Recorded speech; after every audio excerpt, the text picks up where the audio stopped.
Recording in progress. All right, thank you, Robert. Good evening again, everyone. It is May 26, 2021. This is our Town of Windermere. This is a public workshop, so it will not be as formal as last night's workshop, but this is mostly an opportunity as requested by council to provide opportunities for additional public input, public questions, and just general education and public input on the downtown development proposal. It's now 6:01 p.m. We'll go ahead and call this meeting to order. And as always, we can begin with the pledge. I pledge allegiance to the flag of the United States of America and to the republic for which it stands, one nation, under God, indivisible, with liberty and justice for all.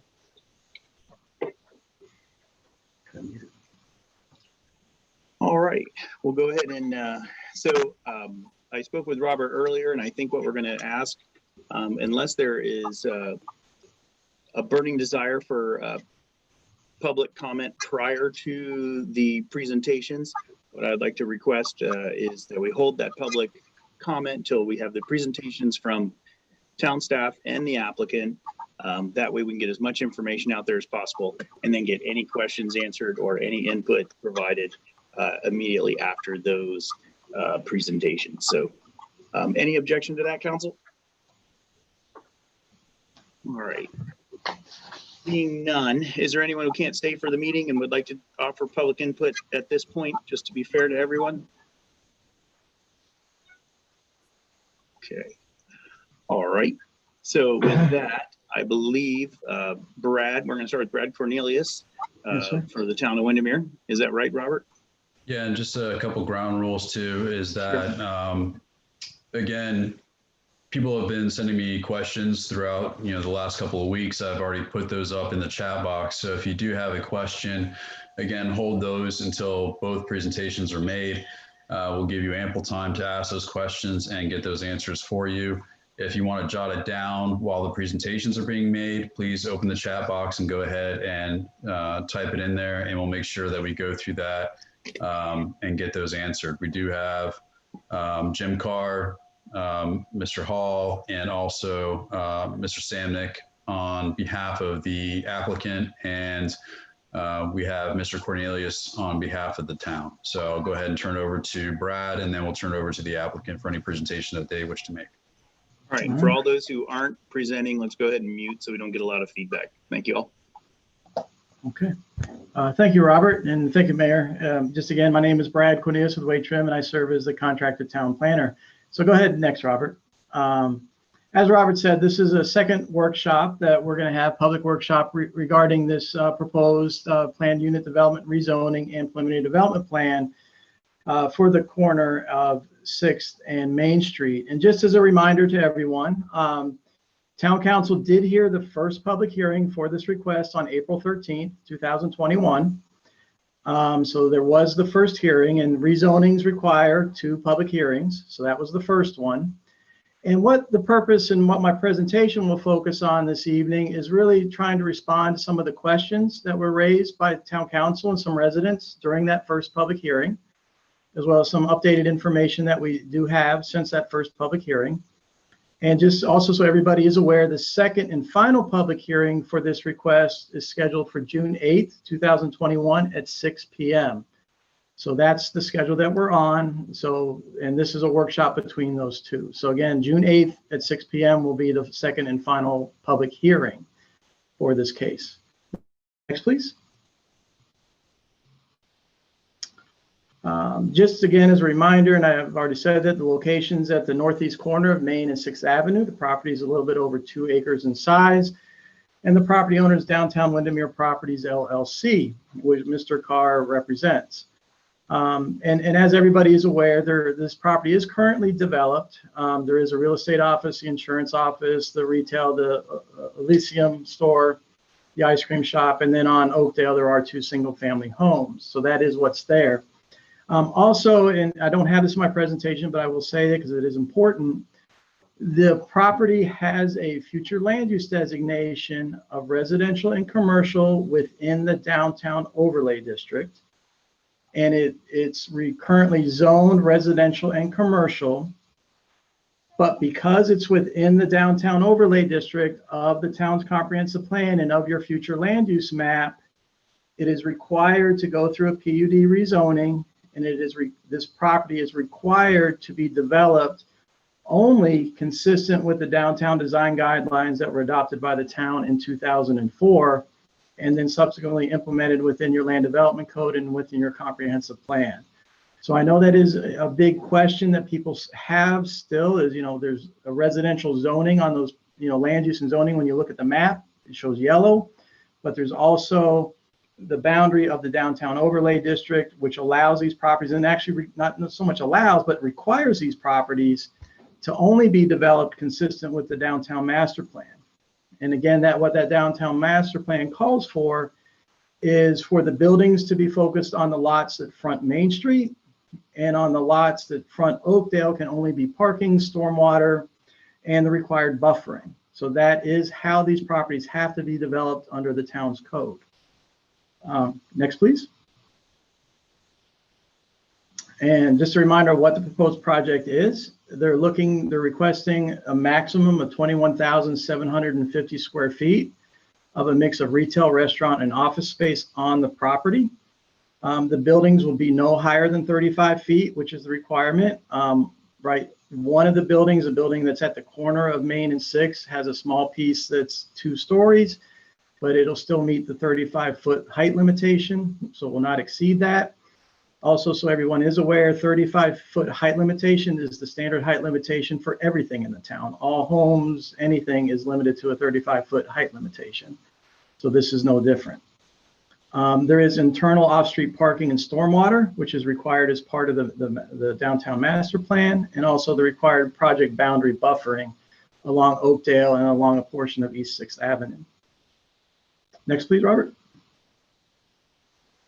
And again, here is the current version of the preliminary development plan that's under consideration. And as Robert's showing you, that we have the 2 buildings. That piece where he's pointing at now, that's the small piece that's currently proposed to be 2 stories, but again, it'll be 35 feet or less in height.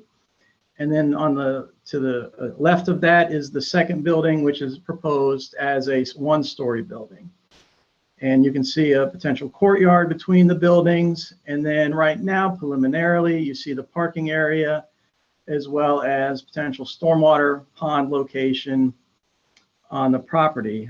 Access for this property is limited only to East 6th Avenue. It's required to only be right in, right out. They also are providing a right turn lane into the property, which was required by the traffic study and by the town's traffic engineer, Kimley Horn, to address traffic. And there's also access to the property off of East 5th Avenue on the other side of the property. There is no access to the property off of Oakdale or any transportation access off of Main Street, which is a requirement of the downtown master plan. What you also see here, again, is the buffer requirement. Along Oakdale, you see there's a 20-foot buffer from the property line into the property. That is required of the master plan. That is the required buffer. Within that buffer is required to be a solid wall, a 6-foot solid wall within the buffer with landscaping on the outside of the wall. So between the wall and the homes on Oakdale, there would be landscaping there. The other important point about that side is there is actually quite a bit of right-of-way between the property line and the residential properties across the street. And it varies because the road kind of varies in how it goes through there. But there is actually additional, I believe when I did the calculation, it's in the neighborhood of 50 to 60 feet across from the property boundary to the properties across that roadway. And I will verify that for the second public hearing. But that is the master plan as currently proposed. Next, please. So again, just to reiterate, what is the purpose of a planned unit development, or a PUD? So the planned unit development in this preliminary development plan that's under consideration today and at your public hearing on June 8th it's very important that everybody understands this does not authorize any development. This doesn't allow them to move forward with any type of construction. It's simply what it does, it assigns the correct zoning to the property, which is consistent with your comprehensive plan and your future land use map. This is what the PUD is, what it's required to be zoned based on your future land use map and your comprehensive plan.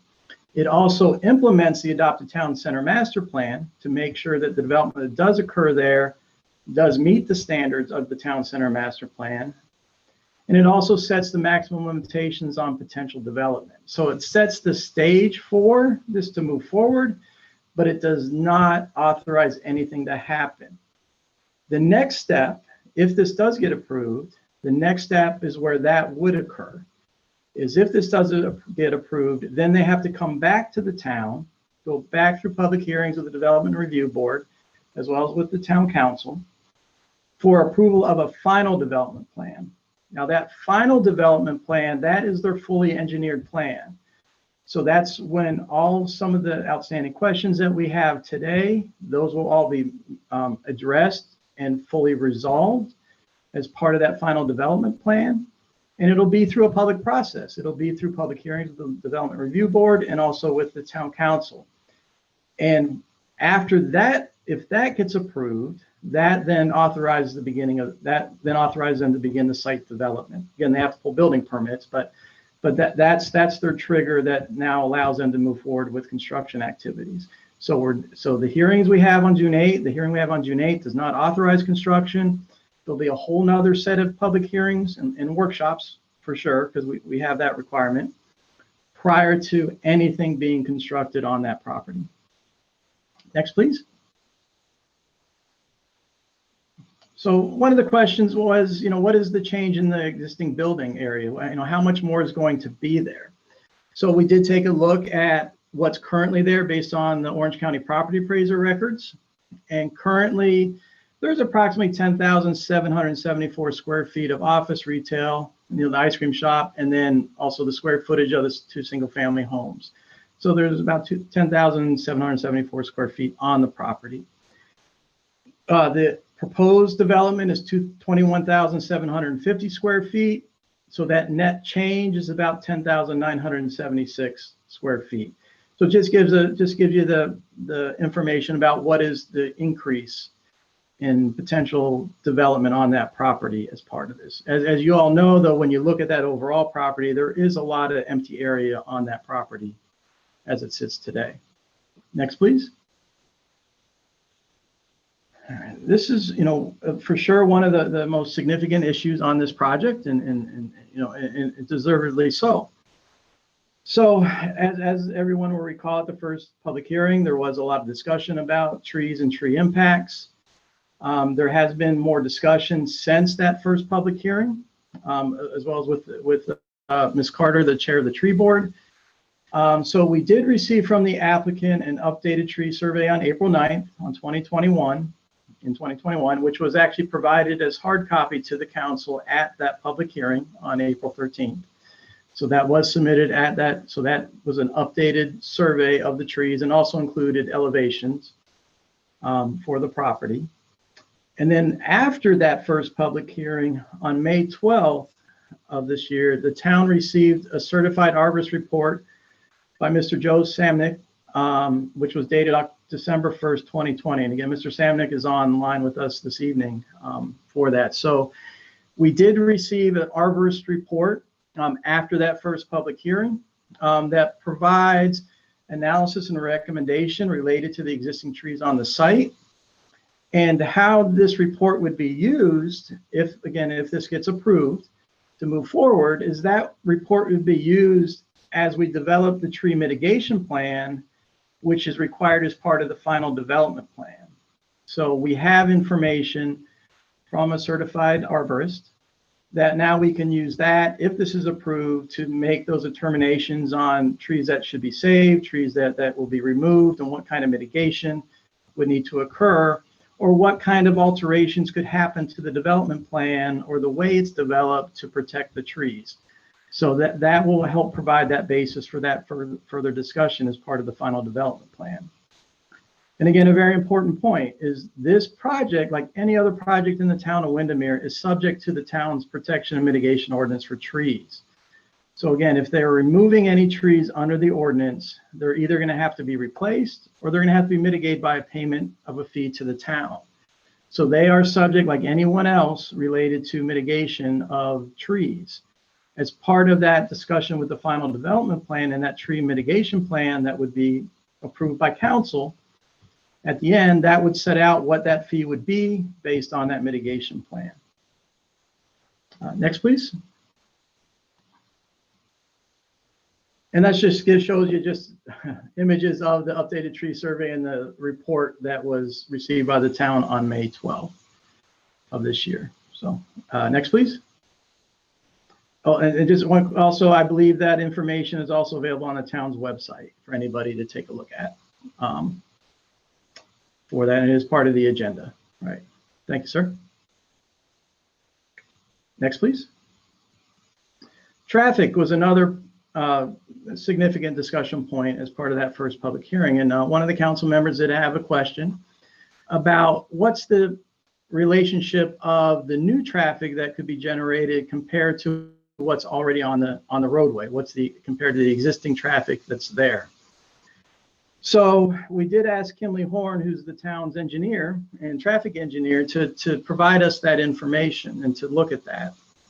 So as I presented at the first public hearing, when we look at the net change of trips, meaning the new trips that are projected to be generated, less what's already being generated based on estimates, what is that net change?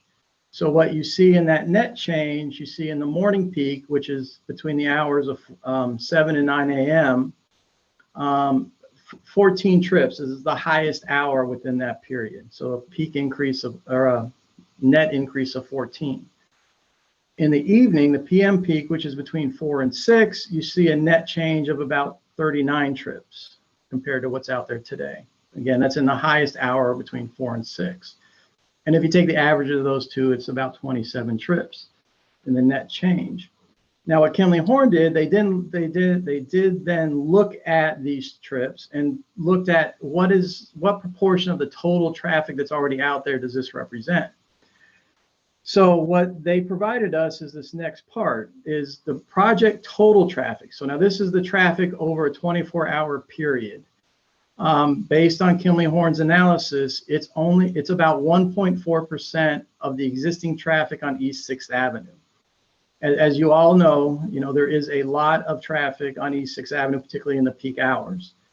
So the net or the impact of this additional traffic is a relatively small amount. It's 1.4%.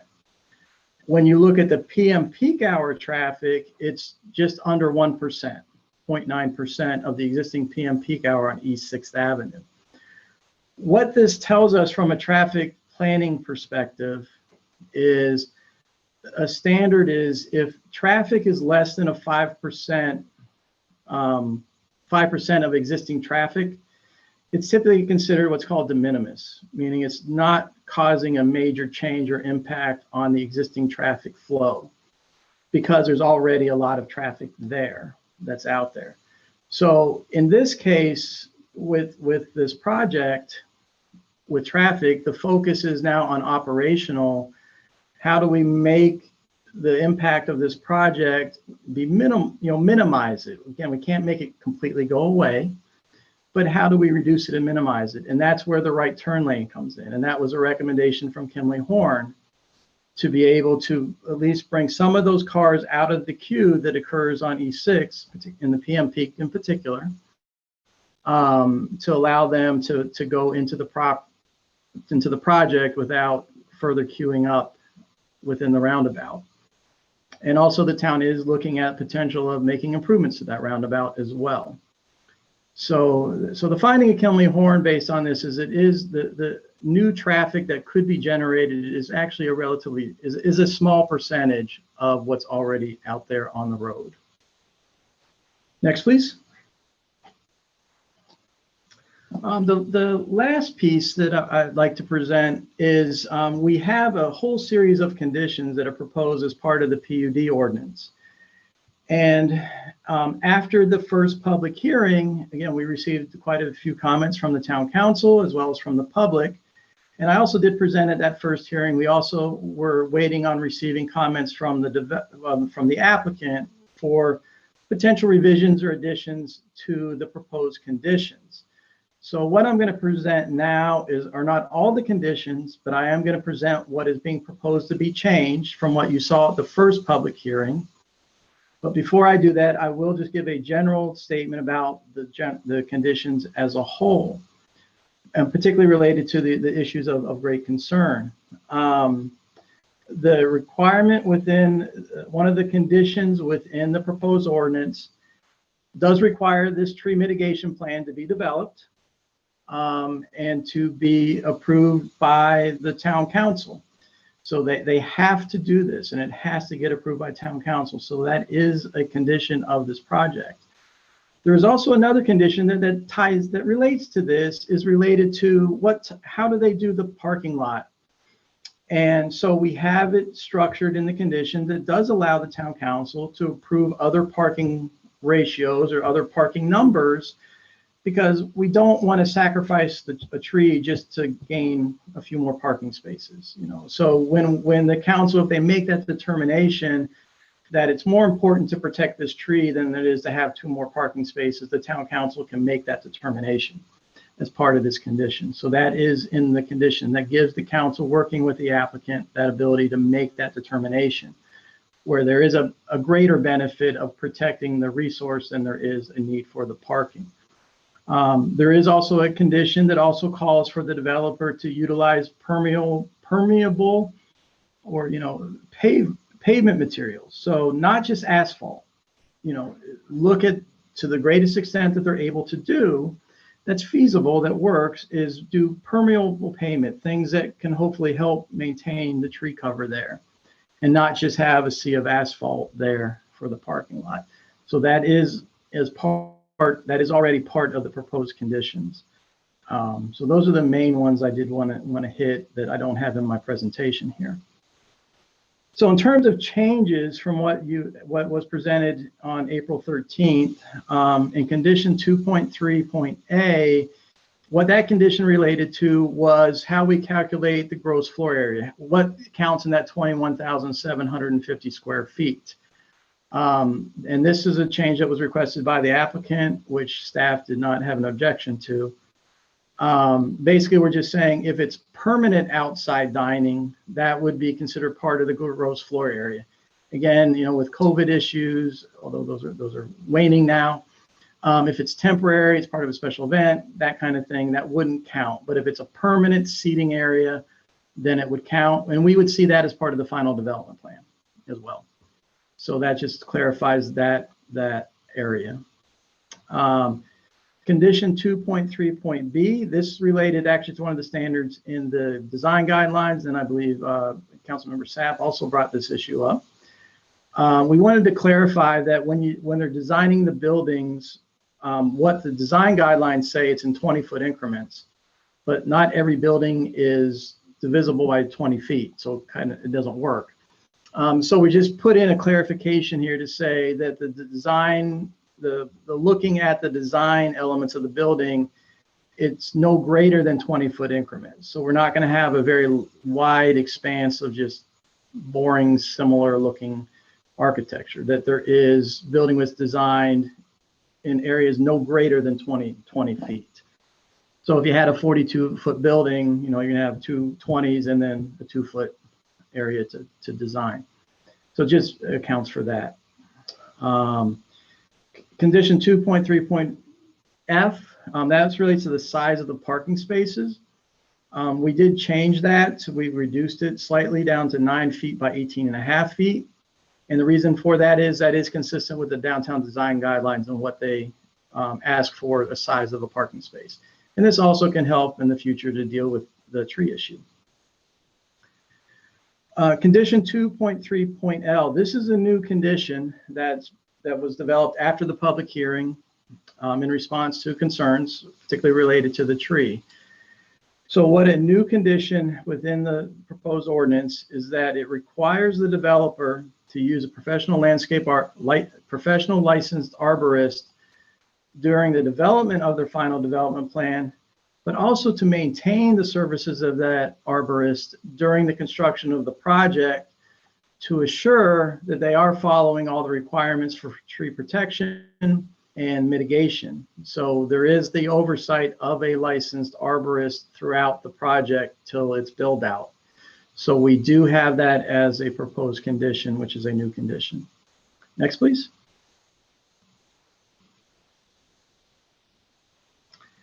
And then the last 4 changes are here. Condition 3.1, 3.1, and 3.2. What we did, we changed that to clarify that the screening is required to block the view of construction during all phases of construction. So it does require that at the perimeter of the site, there will be screening that will block the view of construction, similar to how the town has it on the town facilities, where there is that construction screening in place to block the view. So we have clarified that in 3.1 and 3.2. Condition 3.4, we did remove that condition. This was a request of the developer. And what that condition did say was that the wall, that 6-foot wall along Oakdale, was required to be built first, and then they would come in and build the rest of the project. The concern about that was construction phasing and the feasibility of construction moving forward. And because we're already requiring general screening of the construction area, the thought is, and we did support this as staff, but again, this is up to the council whether the council would agree to this or not, is doing the wall first really doesn't provide us any additional protection. It needs to be in place before the project is completed, and before we'll allow any COs or anything to happen there, but it doesn't need to be the first thing constructed because we're getting the screening provided by the other screening that's required for the project. So condition 4.2 is also a new condition, and we just wanted to clarify that for this project, they are allowed to do outdoor display of merchandise, but it's still going to be consistent with the town's current standard requirements, which basically says, during special events, during town special events, people, businesses in the downtown are able to have the outdoor display of their merchandise. They would be operating under those same standards. And we thought that was important just to provide for that within the development order or the development conditions. And the last change related to the law enforcement mitigation payment. And as folks may remember, in that discussion at the first public hearing, both the town manager and the police chief both did testify to say that they didn't see a need for any type of payment given the size and character of this project. So we just revised that condition just to state that there is not a need for a payment for law enforcement capital needs for this project.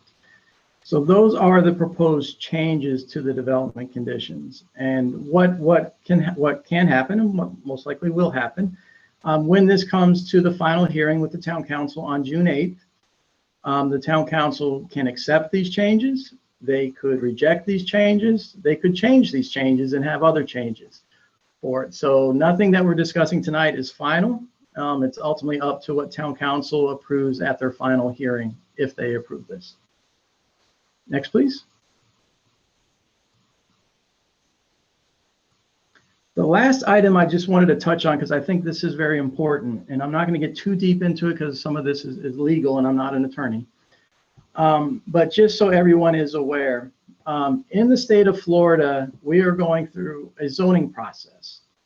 So in the state of Florida, a zoning hearing is considered a quasi-judicial action by the local government. And what that means, just very simply, is when a governing body, in this case, when the town council makes a decision, makes a determination, whether it's to approve or to deny, whichever the decision is, that decision has to be based on substantial competent evidence. And there's lots of case law that defines what that is. I won't get into that. That is a question for the town attorney that Ms. Ramos could address that if any anybody has questions.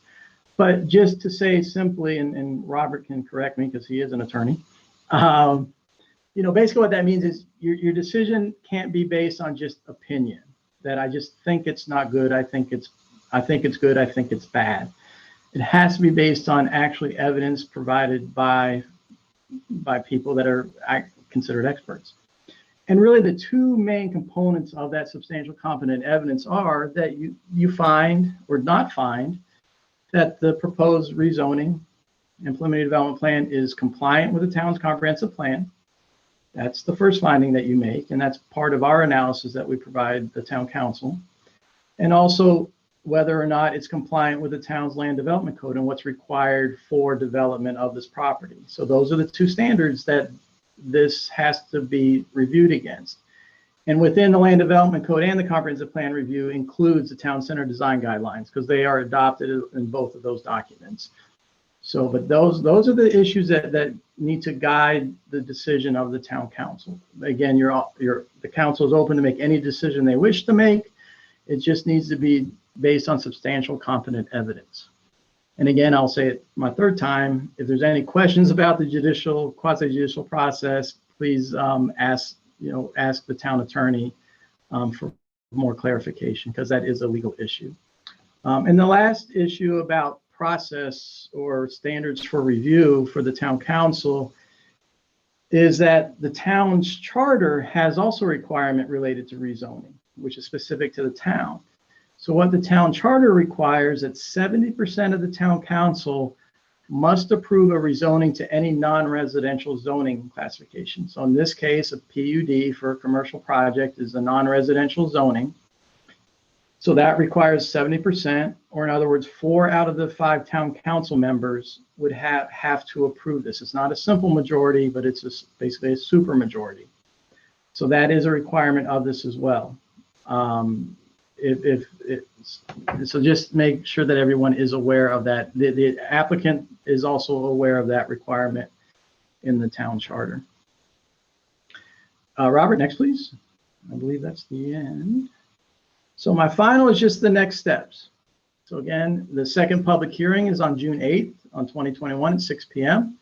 And that will be the final public hearing for the town council. Now I do say, unless the town council decides to continue it or table it, but at this point, that is considered the final public hearing for this project, for the PUD rezoning.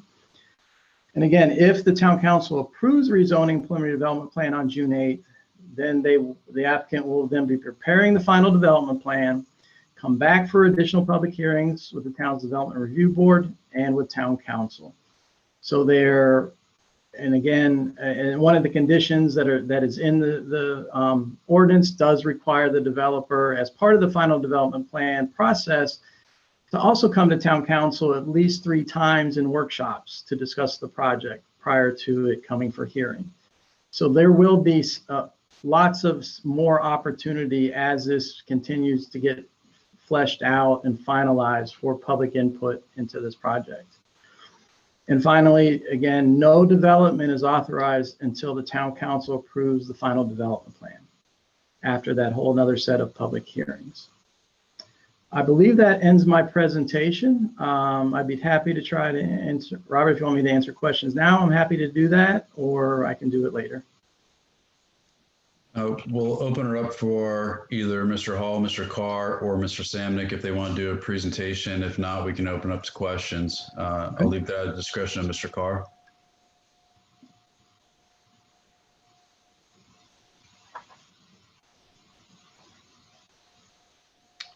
Jim? Jim, did you want to? Okay, I'm sorry. I had myself muted. I was trying to learn how to use that. I'm in agreement with everything that has been put out here tonight and all the changes. I'll defer to Mr. Hall and Mr. Samnick to give any comments they have. I'm open for any questions. I've tried to answer a couple on the chat line. Really looking forward to getting this preliminary approval done so we can really get busy and figure out how we can lay out everything on this site And once we know what we're working with, we can get to it and do that. So appreciate all the effort and look forward to continuing the process. Okay. This is Jim Hall. I'm the consultant for Mr. Carr. I think what's important is what stated right at the beginning. This is just the zoning. And the way we've set the zoning up is, I think we believe as the applicants, and I think the town staff believes that we've met all the standards of the comprehensive plan, the overlay district, and the land development code with what we've provided, which was our initial goal. And where you will find the refined details will be in this next goes through the same process that we're going through now. I think we've actually agreed to have multiple workshops like this as we're in the final development plan process, so that the town and the residents and the council members can see where we're going and how we're progressing and how it's moving forward. So there will be multiple opportunities to engage with us and deal with what everyone, I would think, is most concerned about is how is this thing going to truly actually work? This is just the zoning that says we get 21,750 square feet. If we can find those number of parking spaces that we have there shown on the plan that's on the screen, that's a balance. If the parking goes down, the square footage would go down. So that's the way it's been set up. The plan does show the 21,750, but if the parking changes, then things would change. That's all subject to discussion about trees. And that this just allows us to really start to engage the next level of professionals, the architect, particularly the civil engineer for making the site work. And then what we've been working on a lot and haven't come to final conclusions on is really how you make the site work from a sanitary sewer perspective. So those are the things that are on our plate to move forward after this. But if we can get through this step, then we'll be going back through the process again with multiple workshops like this to keep everyone advised and up to date as best we can to provide your input and what you'd really like to see. This specific site plan you're looking at on the screen is what we're getting approved, but with input from the public and input from professionals and input from the town, it could change a little bit, but this is what we believe could happen. Could things move around a little bit? Yes, but the buildings on Main Street, that's kind of the given to keep the whole town pedestrian-oriented feeling of it being very comfortable, which if you see, we have the cutouts and the little grid along Main Street, right there where the cursor is, and in the courtyard that passes through. Those are to save the existing large oaks that are already there. So from the street perspective, we're trying to do everything we can to save, and that's why we have Joe Samnick. I'm just tooting horns here, but just open up his website, 55 years as the most admired arborist in Florida. So we brought him on board in December so that he can run with this project and help us figure out the best way possible to do some tree preservation.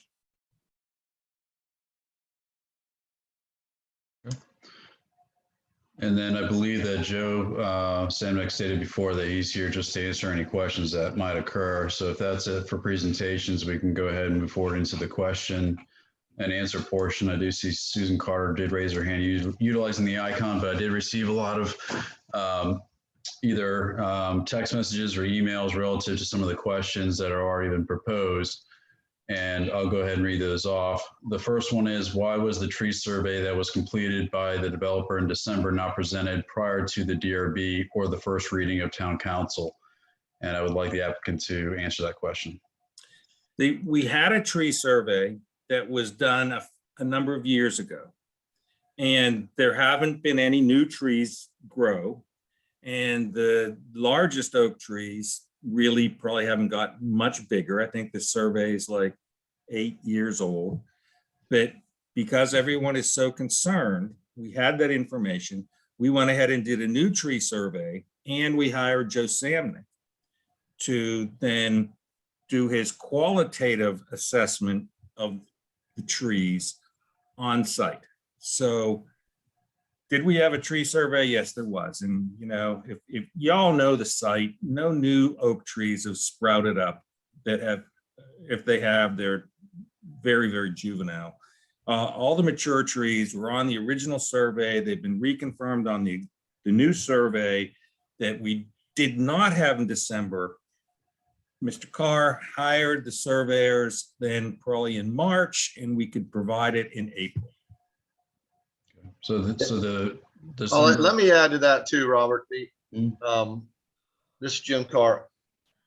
The semantics had me a little confused. When we said tree survey, I specifically thought about a survey that located the trees on it, and not Joe Samnick's report. We had his report, but I had the old survey that had trees on it, and that's what we gave a copy to originally. Those trees were always listed on it. I had it recertified or redone and finished. It was supposed to be finished right before the first meeting, but they got busy and tied up, and I didn't get it to you, I don't think, until that day. So we didn't have a new survey locating the trees on it. We just had the old one when we made application. So I think it was just a little bit confusing what I thought I was delivering to you. Right. Does the December report by Mr. Samnick mirror the April report?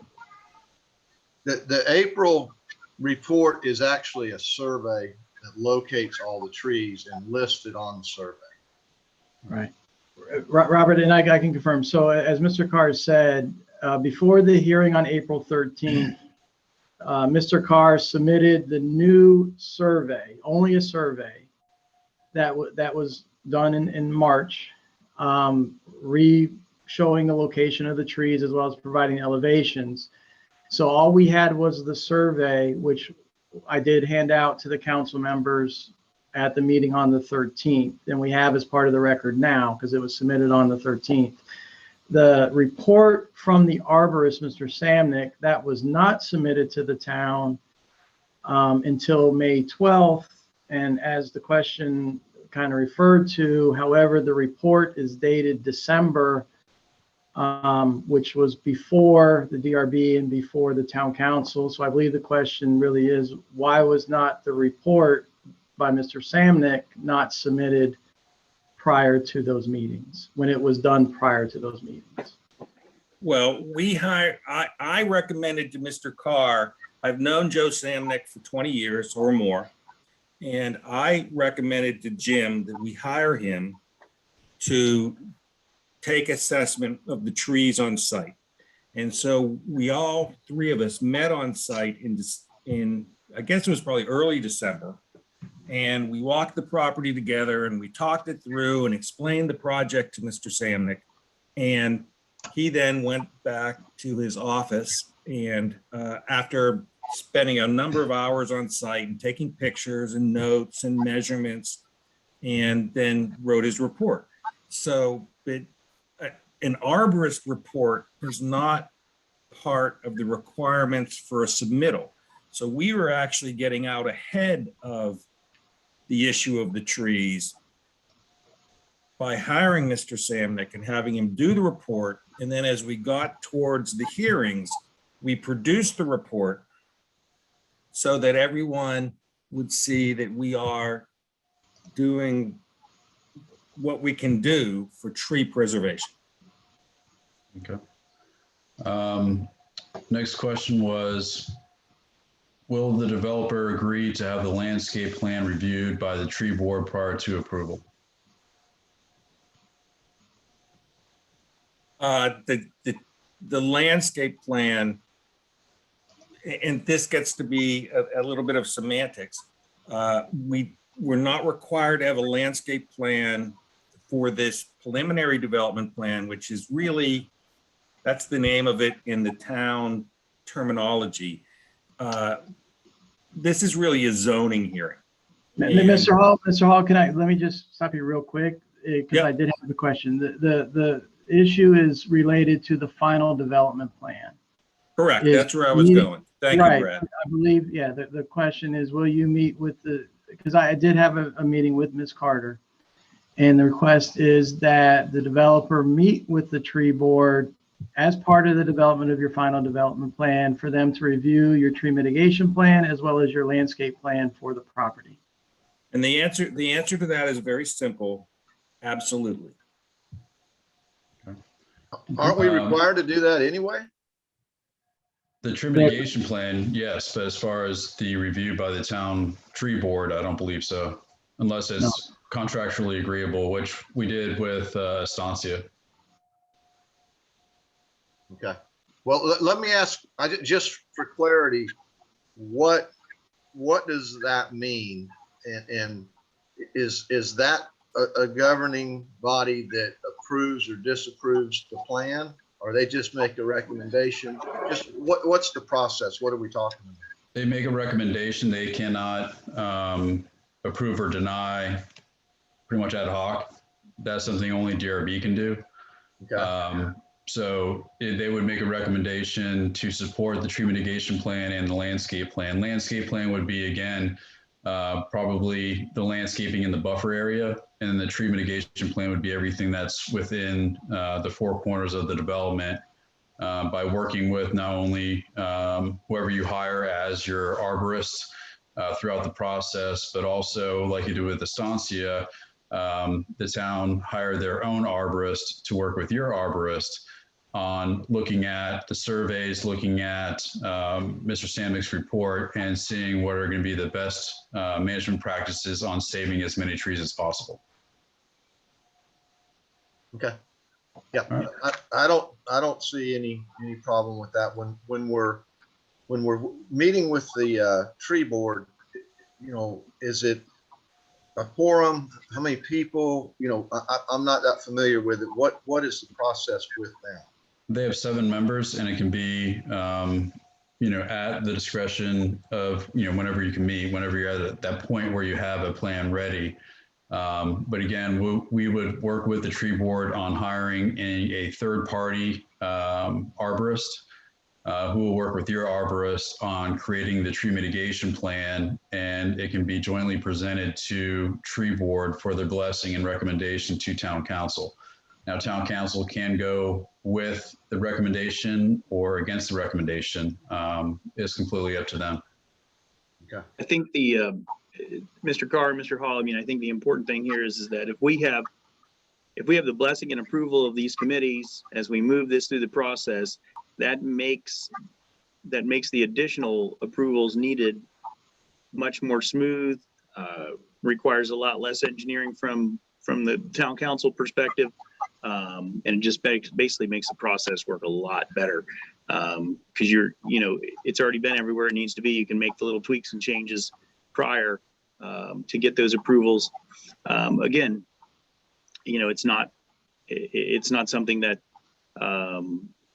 they get to approve or deny, but the stamp of approval and blessing is very helpful in the process. Right. And I understand, and that's fine. And not giving Mr. Samick's report up front, we don't have any evil intentions of doing that.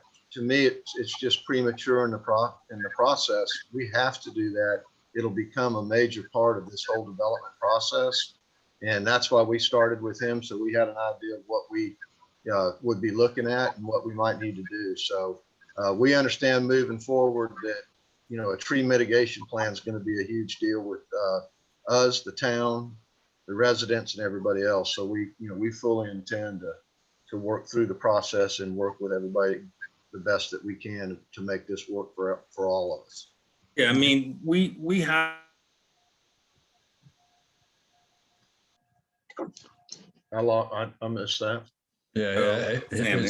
Early on that expertise as we were moving through the hearings, so that when we made public statements, they could be fair and reasonable and honest. So we tried to get out ahead of the curve, and I think it would be unfair to say that it was the other way around. Okay. Next question I already sent over to Brad prior to this meeting. Can the parking lot be dirt, but for the handicap spots? Right.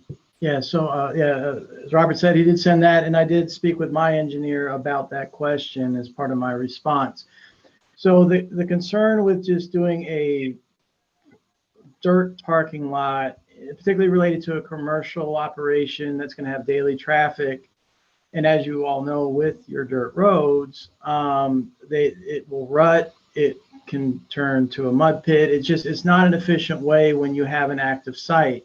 So really, from an engineering design standard, just having just a dirt parking lot for this type of facility that has daily use really is not a viable option. Also, issues with stormwater, issues with contamination can be more significant because you can't control it as well.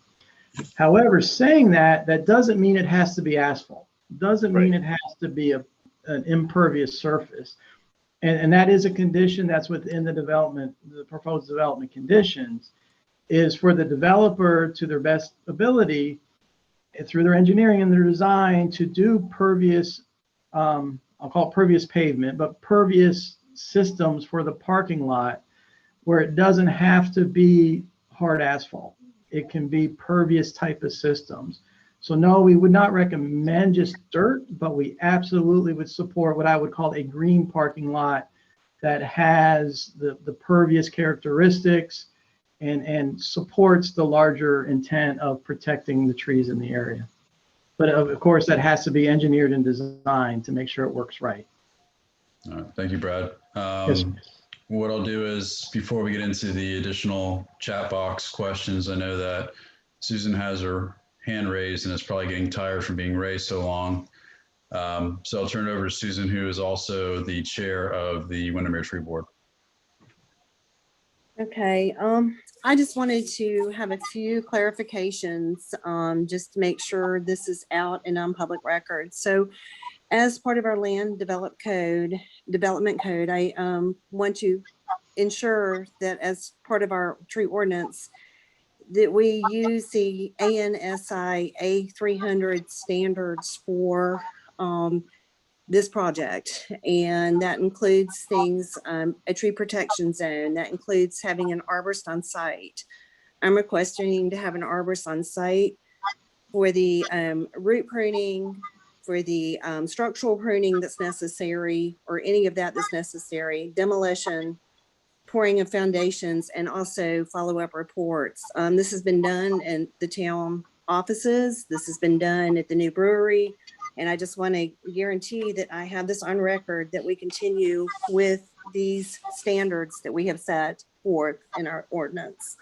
Another, I walked the site Before you get to the second one, Susan, I think that would be all addressed with the tree mitigation plan. Is that correct, Brad? Yes, that is correct, sir. That is okay, correct. I just want to, okay. And I've walked the site extensively and getting very familiar with where the trees are, and have had some proposals on, a little bit of flexibility, and we could save quite a few of those trees. And a lot of them are actually on the buffer area. The clarification I want to make on us wanting to review a landscape plan is protecting the buffer area, hoping that we protect the critical root zones, and that we don't come in and plant plants that will not benefit the trees that are already there. That is my main motivation for wanting to have a say in that, is so that we can be protective. Well, if I could interject, we've discussed this as well. And whereas the comprehensive plan is clear that you have to have this 72-inch tall wall, 6 feet. we have to be very careful with how that wall would be constructed because of what you're exactly talking about. Exactly. That along the buffer, particularly along Oakdale and the east side of 6th, there's a lot of trees. So putting in a wall is like somewhat counterproductive to what I would think most town residents, many town residents would think is the preservation of the tree. So during the final development plan, actually figuring out how to do that, you know, do the wall, because it's in the comprehensive plan, so we cannot not do it. But, you know, when they wrote the comprehensive plan, it was an easy thing to say to put a 6-foot wall around the site, and that was easy for buffering of Oakdale and other residential places. But to actually make it work will need a lot of thought. So we agree with you. Okay, thank you. And if the council, and I can make a condition or revise a condition to not waive the wall, but to provide the flexibility in terms of its location and design in support of protecting trees, and just have that documented as part of the conditions. Brad, I would agree with that if there was just some statement in there that allowed some flexibility. Right. I think even if it was never used, but the idea, I mean, particularly when it was like build the wall first. Well, if you go and build the wall first and the site isn't even graded or anything, you're just going to dig a big trench all the way around the property next to those trees and build the wall. That would not be necessarily a good thing for the trees. Right. So some little bit of flexibility on how the wall actually happens. Not saying the wall isn't going to happen, but just that as you get into the absolute finite details, that there is some wiggle room Mr. Hall, for the protection of the trees. Mr. Hall, Brad's agreeing with you, so yes. we got it. Okay. 10-4. So let's go ahead and Susan, do you have another one? That's it for now. Thanks. Okay. If you can lower your hand since it's been up so long. I appreciate that. The next question is from Mr. Floyd. It says, why do trees in the dry storm water area need to be removed? And will this dry stormwater area also act as a septic drain field? Mr. Carr, even though he responds with JK, he's not kidding. It's just his initials. Drain field cannot be located within the dry retention pond. But the question wasn't answered as far as can there be trees within the stormwater pond? I'm not sure. Yeah, the answer is yes. Okay. Brad? Well, yeah, I mean, it's going to depend on the permitting by the water management district. Exactly. A lot of times, water retention areas are not allowed to have landscaping within it because as little as it does take up volume within that system. So it's that whether trees can remain in a stormwater area is governed by the water management district permitting and what's allowed in that area. Respectfully, half that answer is, in my opinion, accurate. What the water management district wants to know is, can we hold the volume of water and capacity that we need to hold? That's their number one thing, not do you have landscaping or trees. So in this case, because we're in Windermere and it's like 30 feet to groundwater, the depth of this dry area can help with our capacity. So that's what we've been relying on, is that the area that's shown there on the site plan has been sized like it's anywhere in Central Florida. But because the depth can change a little bit here, we're very hopeful that and there really isn't many large oak trees in the retention area. They're kind of all along the buffer and along the edges because there's a house right there now, but there's some trees along. So we're hoping that by, warping the ground elevation wise to stay away from the trees and stay away from the roots and get it deep and get the capacity, we have some confidence that the stormwater area really isn't going to cost a tree. And again, South Florida Water Yes, Management District will take that into account. And, you know, again, if capacity is not an issue and they approve of it, then we wouldn't have any objection to making sure we save the trees. Next Right. question again is, how will construction equipment and worker parking be managed during construction with no wall? I'm concerned Oakdale will be a string of construction worker cars and equipment all along the west side of the road. How do we mitigate this for the east side of Oakdale residents? Mr. Carr responded, keep all the activity within the fenced construction site. The only concern I have would be the demo of the two homes and also wrapping up the work, including the wall and landscaping at the end. I would like to see us write in that all efforts will be made to minimize any access or use of Oakdale, and maybe have an ask required of the town manager to use it under specific circumstances. And I believe that's reasonable. Absolutely. Yeah, I can add that condition. Absolutely. Again, it's signed Jim Carr, not just joking. Kidding. Again, can the developer be provided with visual materials, drawings, pictures of what the buffer zone and wall will look like for the Oakdale side? Can developers provide, and I believe that's going to come up with a final development plan. Is that correct, Rod? That is correct. When they come in with the final development plan, that'll be reviewed by the tree board, the development review board, and town council, and through public hearings. You will have all the details of the buildings, what they will look like, what the landscaping will be, and how it will be. So yes, you will have all that information as part of the final development plan.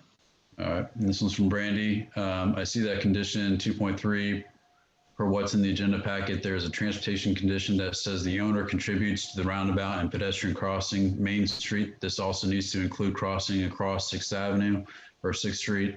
It is already dangerous, and with extra traffic and businesses proposed, pedestrian crossing across 6th also needs to be addressed. I know there's, you know, a monetary value. It's not much as far as the traffic impact mitigation, but I also know that long-range planning is looking at enhancing the pedestrian crossings of 6th Avenue, not only just related to this project, but in the future as well. Okay. This one's from Susan Carter. I noted in multiple emails that a site plan is not the same as a tree survey. That was specifically requested. The landscape plan surrounding the critical root zone areas of the preserved trees. And again, that's going to be addressed through the tree mitigation plan. This one's from Brandy. Joe Samick's report has the tree diameter condition, notes about recommendations and the conditions of each tree.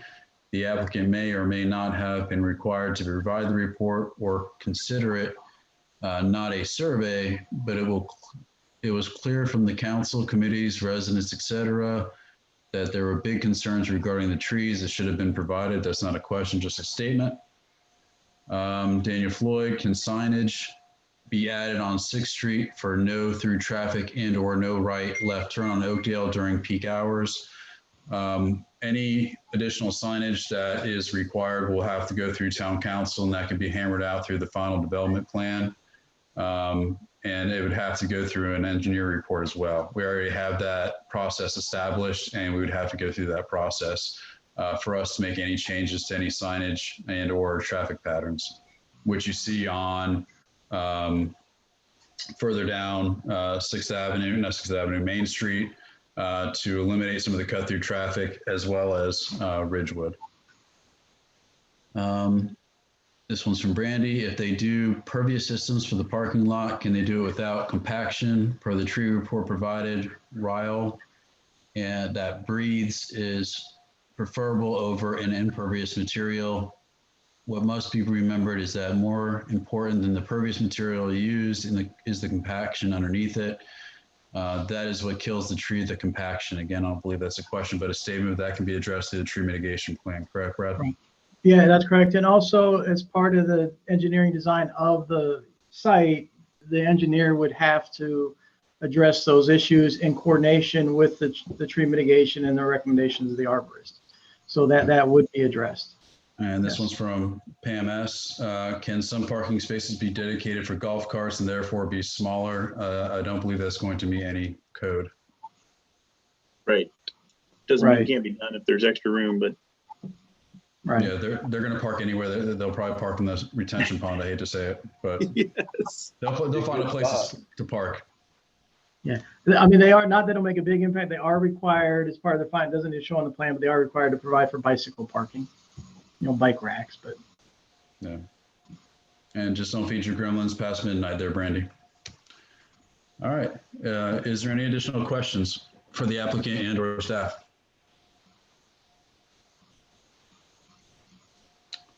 Mr. Smith, Yes, sir, Mr. Samnick. sir, I don't know if this is the appropriate time. I don't know if I'll ever see you again, so I just wanted to share with you, please, that there is no such thing as a Florida licensed arborist. I just wanted to say that. Yes, sir. And I will correct that. It should be a certified arborist. I will correct that. Thank you, sir. Yeah. Yes, sir. And I hope to see you again, Mr. Samnick. Thank you, sir. It sounded cryptic, but I hope to see you around, sir. Thank you, sir. I hope I see most of you again. Yes. Any other further questions for the good of the meeting? If not, I get to go enjoy the rest of my vacation. Nice. Robert, I had just a couple of things I wanted to say. I'm appreciative of the applicants and Mr. Samnick for being here and for agreeing to work with the town and let the town have an arborist who works with their arborist. I think it may cost a little extra money as far as consulting fees go, but I think in the long run, it'll save money on mitigation for the applicants. And it'll give, peace of mind to not only our tree board, but myself and everyone else that's concerned about the trees on the site to make sure that we're doing the best that we can. Mr. Cars has said that, his goal is to save as many trees as possible. We know that we're not going to be able to save every one of them, but I think with the arborists working together and providing their input into the design, that we can save as many as possible, and it'll be a win-win for everyone. So I appreciate that level of cooperation, and that will, I think, prevent any other further semantic misunderstandings so that we're all on the same page from the word go. And I think it'll be good for everybody. So thank you. Thank you, Councilperson Martini. Appreciate that. All right. Anything else that we can do for anybody here? All right. Seeing none, I just want to say that I appreciate everybody's input, everybody's participation. I think while it is a little bit of extra work up front, I think it's very, very valuable and going to turn out a better product and a better process. So I appreciate that. And with that, we will close it and adjourn at 7:08 p.m. Thank you all. Thank you, everybody. Thank you all. Thanks. Bye-bye. Thank you. Thank you.